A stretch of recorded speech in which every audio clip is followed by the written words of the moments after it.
বড় বড় মুফাসসিরে কোরআন, মুফতি মুহাদ্দিস বসাচ্ছেন, পাংখা দিয়ে বাতাস করছেন, হ্যাঁ, চা খাওয়াচ্ছেন, কফি খাওয়াচ্ছেন। এক একজনকে আল্লাহ পাক দাঁড় করাবেন, বলবেন কোরআন সুন্নাহর যে আমানত দিয়েছিলাম সে আমানতের সাথে কতটুকু তুমি হক আদায় করেছো, হিসাব না দিয়ে পার পাবে না তুমি।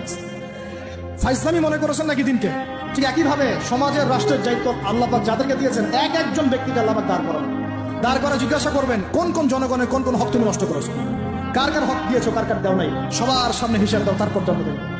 এত সহজ না, এত সহজ না। দুনিয়ার জীবনের প্রতিটা কাজের হিসাব আল্লাহর কাছে দিতে হবেই হবে, এটা গ্যারান্টি।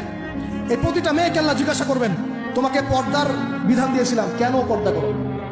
প্রত্যেক মুসলিমকে আল্লাহ জিজ্ঞাসা করবেন, 5 ওয়াক্ত নামাজ ফরজ করেছিলাম, নামাজ পড়ো না, ঠিক মতো পড়েছো কিনা? প্রত্যেক ধনীকে আল্লাহ জিজ্ঞাসা করবেন, দাঁড় করিয়ে করি এক একজন করে, একসাথে 10 জন না, একজন একজন একজন করে আসো, একজন করে। এই আব্দুল্লাহ তুমি আসো, এই আব্দুর রহমান তুমি আসো, এই ওবায়দুল্লাহ তুমি আসো, এই রহিম তুমি, আব্দুর রহিম তুমি আসো। এক একজন করে আল্লাহ ডাকবেন, বলো তোমাকে ধন দিয়েছিলাম, কি করেছো?